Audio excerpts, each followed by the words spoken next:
There's a difference between a good game and one that's genuinely mechanically flawless, and figuring out which titles actually clear that bar took way longer than expected. We cut a lot of favorites to get here. What's left is, honestly, the definitive 10 out of 10 games you should play now.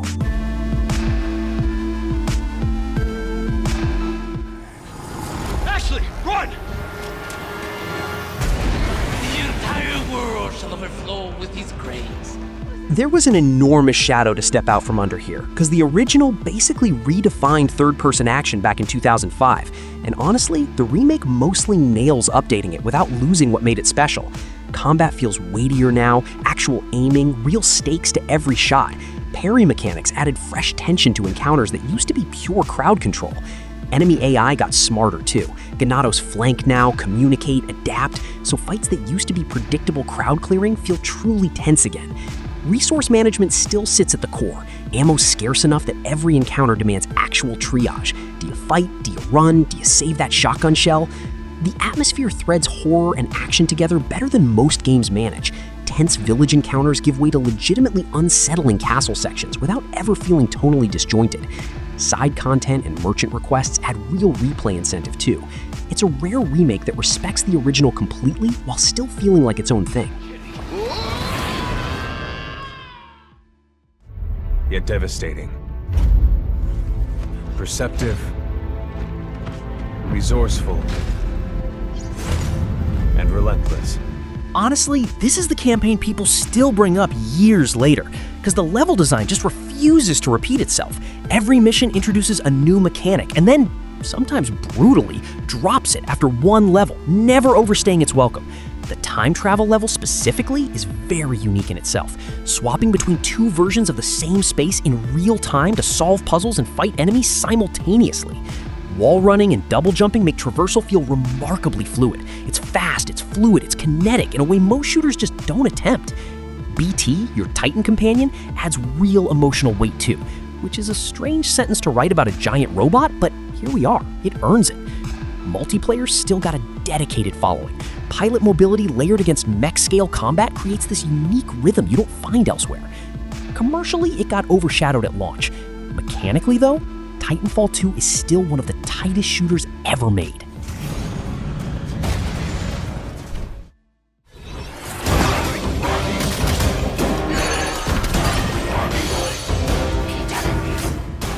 Years of dev buildup went into this one, and it genuinely delivered, mechanically, on the hype that trailer generated way back when.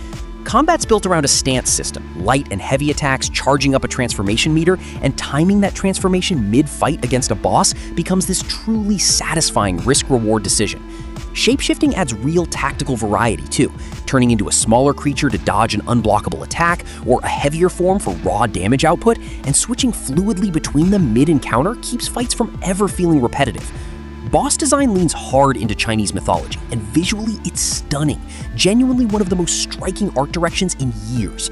Difficulty sits somewhere between a Souls-like and a more traditional action game, demanding, but with checkpoints generous enough that it doesn't feel punishing for punishing's sake.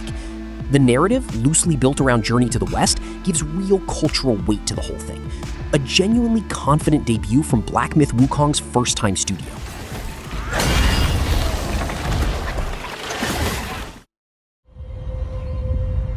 The Golden Order is broken to its core. From Software took their usual formula and just cracked it wide open into an actual open world here. And mechanically, that freedom changes everything.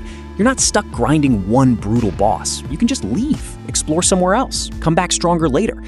Combat retains that same weighty, deliberate feel the studio's known for. Stamina management, punishing but fair enemy patterns, that specific rush of finally beating something that's wrecked you 15 times already. Build variety exploded in Elden Ring 2. Spirit ashes, weapon arts, incantations, you can legitimately build a character that plays nothing like your friends, and both approaches feel viable. Environmental storytelling does a lot of the narrative heavy lifting. Item descriptions and item placement telling you more than any cutscene would. The legacy dungeons keep that tight, focused FromSoft dungeon design intact within the sprawling map, so you get both scales, vast exploration and dense, deliberate encounter design. It's demanding, occasionally brutal, but it respects your intelligence completely. They were never saints. They just happened to be on the losing side of a war.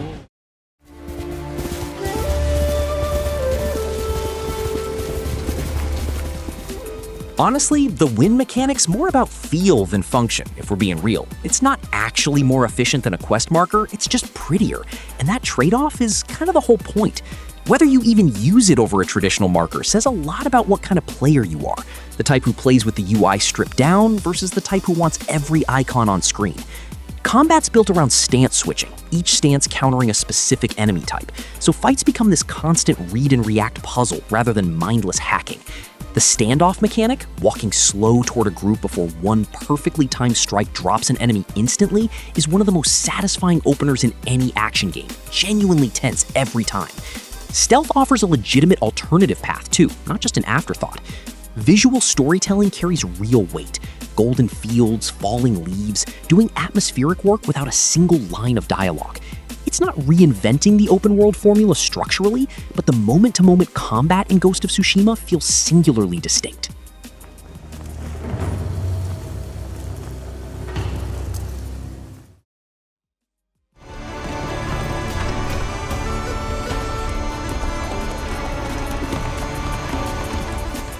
Few games commit this hard to grounded medieval simulation, and that commitment is honestly the whole draw. Combat's a genuine skill to learn, not button mashing, actual stance and timing and reading an opponent's guard. And getting good at it feels earned in a way action RPG combat rarely manages. Saving mechanics got reworked from the divisive first game too, less punishing now, though the world still doesn't hold your hand. You can legitimately fail a quest permanently through bad choices.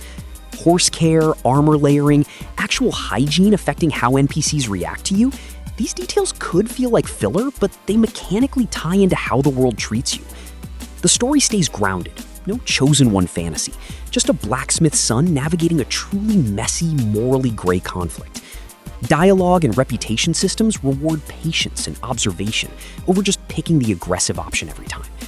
It's dense, occasionally demanding, but few games simulate a lived-in world as convincingly as Kingdom Come Deliverance 2 does.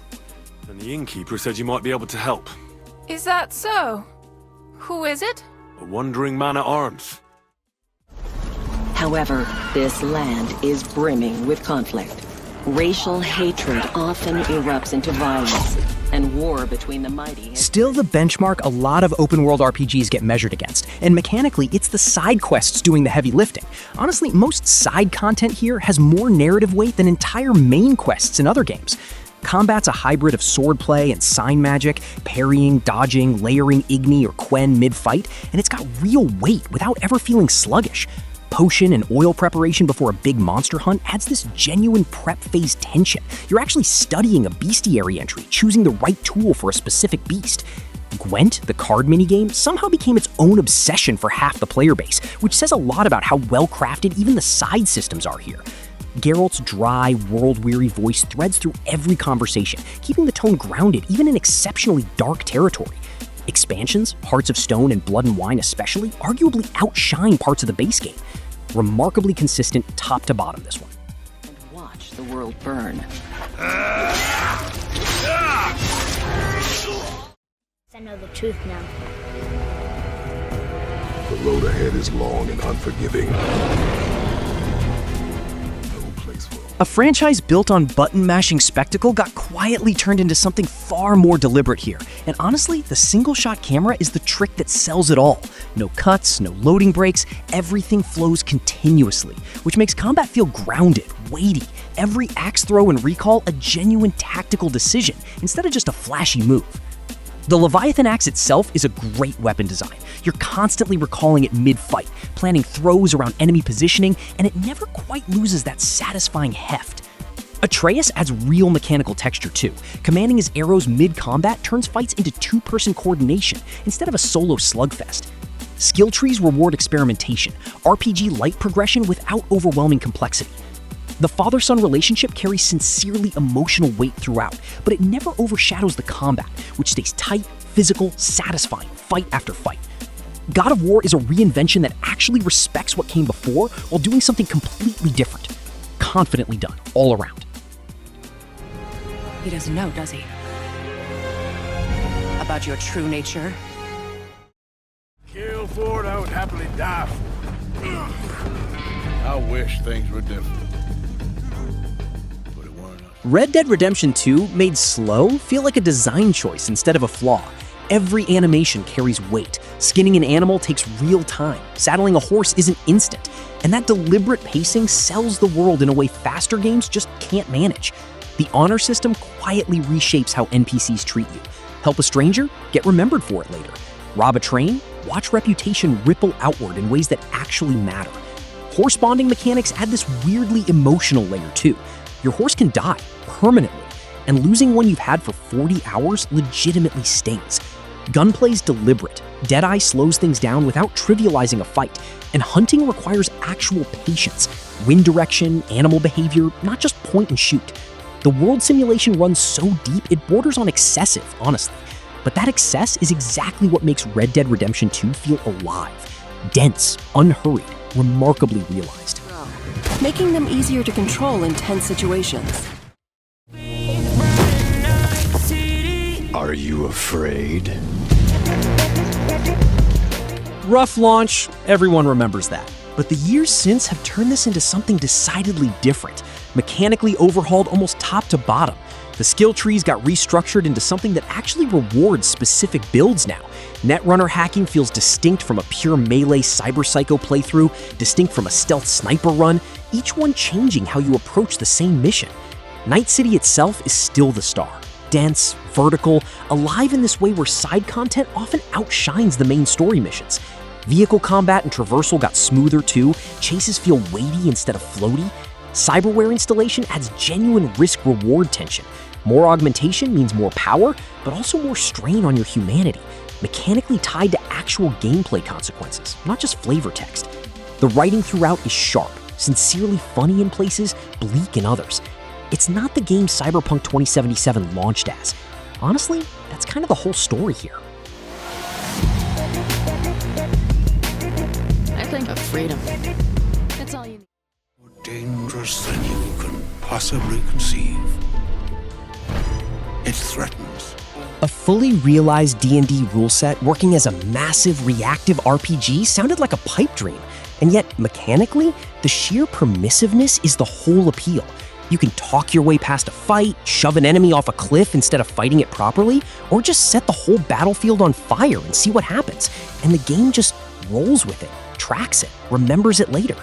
Turn-based combat leans on genuine tactical positioning, height advantage, environmental hazards, spell combos that actually interact with each other in satisfying ways. Companion writing is dense. Each character's got real arcs, real reactivity to your choices, which makes party composition feel personal, not just stat optimal. The dice roll transparency, actually seeing your d20 hit or fumble, adds this tabletop tension you don't get in most CRPGs. It's massive, sprawling, occasionally a little buggy in spots, but the sheer density of reactive systems in Baldur's Gate 3 is truly unmatched right now.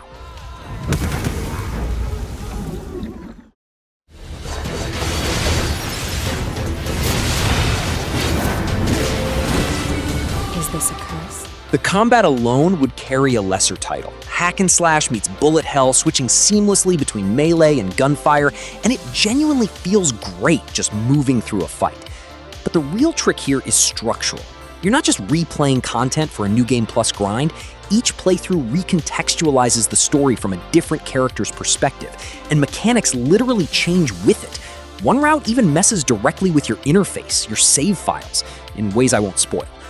Combat depth comes from chip customization too, swapping out abilities like auto heal or auto dodge for pure damage output, which changes the actual difficulty curve you're choosing to play at. The emotional weight sneaks up on you. This game about androids and machines ends up asking some profoundly heavy questions about purpose and existence. It's stylish, it's fast, and structurally, NieR Automata is doing something few games have the nerve to attempt. Remarkable, honestly.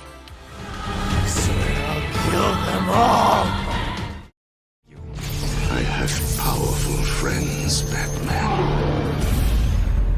This is... Arkham City took the tight, contained asylum formula and just blew it wide open into an actual living, breathing city block. And honestly, the freeform combat is still the thing people point to years later. Every punch, counter, gadget toss chains together into this rhythm you're building in real time. And stringing a 20-hit combo across 5 guys without taking a hit feels genuinely great, like actual mastery, not button-mashing luck. Predator sections layer in real tension too. You're perched in a gargoyle, picking off armed thugs one by one, and the paranoia you're building in the room below is doing half the work. Detective vision gets a bad rap for hand-holding, but honestly the forensic puzzle-solving underneath it, tracking blood spatter, reconstructing a scene, still holds up. Riddler trophies add this whole optional layer of environmental puzzle solving that rewards actually looking, not just walking past. It's dense, layered, confident.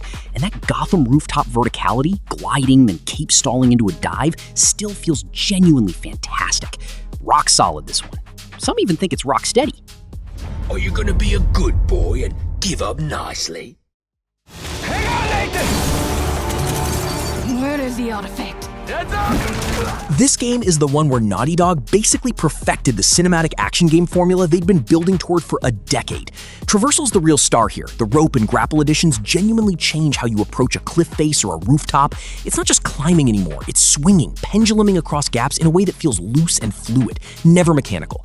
Combat leans stealthier than previous entries too. Tall grass and verticality actually reward patience over just running in guns blazing.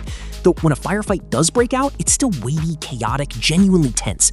Vehicle sections, the Jeep chase especially, add scale without ever losing that handcrafted set-piece feel the series built its reputation on. The story carries real emotional weight.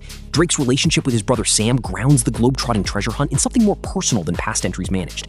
Visually, it's still stunning years later. It's polished, deliberate, confident in exactly what it wants to be. A genuinely fitting send-off.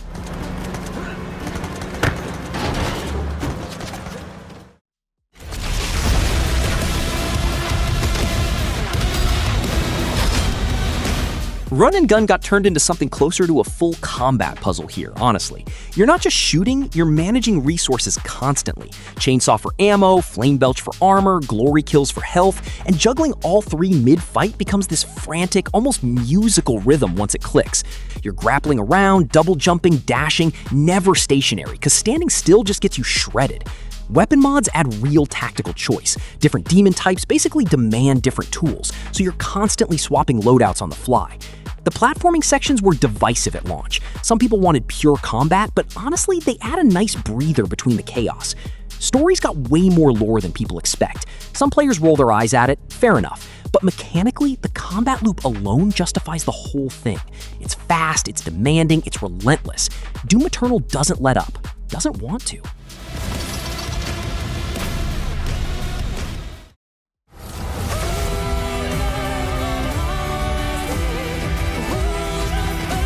A small French studio, basically nowhere, and it landed like this fully formed turn-based masterpiece that nobody saw coming. The combat's the real hook. It's turn-based on paper, but layered with real-time dodges and parries, so you're never just watching menus, you're actively reacting, timing a button press to reduce damage or straight up counter an attack mid-animation. Character builds get truly deep too. The Picto system lets you customize abilities in ways that reward experimentation over following a guide. Tonally, it's gorgeous and unexpectedly heavy. This painterly, melancholic world built around a mechanic where everyone's counting down toward vanishing at a certain age, which sounds bleak, and is bleak, but never wallows in it. Boss design deserves a mention. Some of these fights demand genuine pattern recognition, multiple phases, real tension. For a first major release, the ambition here is wild, and mechanically, Clair Obscur mostly nails what it's reaching for. Genuinely one of the year's best surprises.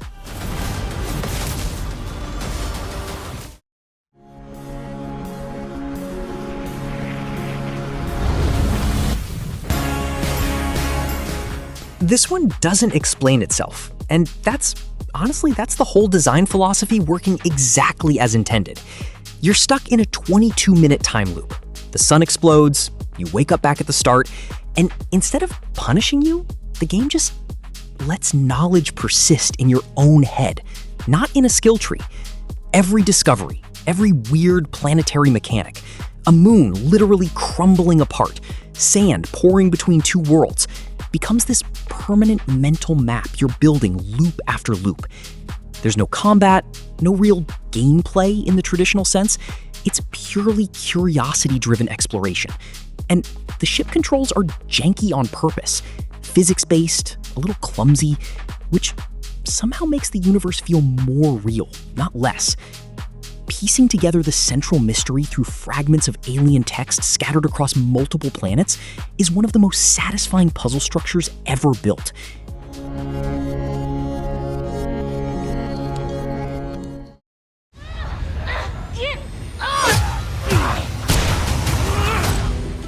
This is technically a remake, but honestly, the mechanical bones underneath are still doing all the heavy lifting they did back in 2013.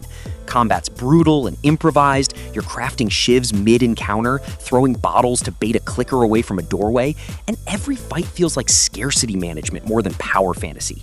The AI companion behavior got smarter here too. Ellie actually reacts to stealth situations in ways that feel less scripted, more responsive to what you're doing in the moment. Visual overhaul aside, what really holds up is the pacing. Quiet exploration stretches punctuated by these sudden, vicious combat bursts that never let you get comfortable. The story's obviously the draw for most people, and fair enough, it's truly one of the best told narratives in the medium. But mechanically, the survival horror DNA under the cinematic polish still works, still tenses you up, still makes every encounter in The Last of Us Part 1 feel like it could go sideways fast.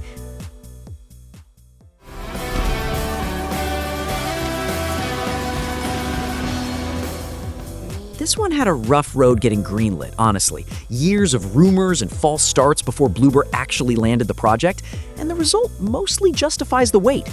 The fog isn't just atmosphere here, it's a mechanical tool, limiting your sightlines so combat becomes this tense guessing game about what's lurking just past visibility.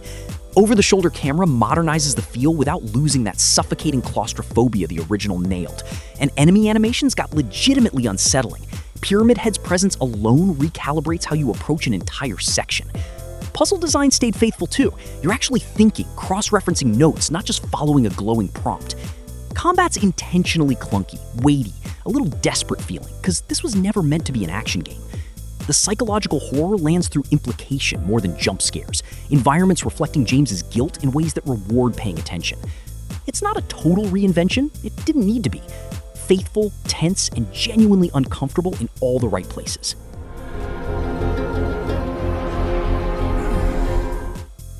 Look, this is the one that quietly redefined what a two-person indie team could pull off. The map design is the real trick here. It's not just big, it's interconnected in this way where a shortcut you unlock 3 hours later completely reframes an area you already thought you understood. Combat's simple on paper, slash and dash and heal, but the precision required turns every boss into this rhythm puzzle you're solving with your reflexes, not your inventory. Charm system adds real build variety too. You're swapping loadouts depending on whether you're exploring or grinding a boss, which keeps the whole thing from going stale. There's barely any hand-holding. The game trusts you to get lost, to backtrack, to feel a little overwhelmed sometimes. That's kind of the point.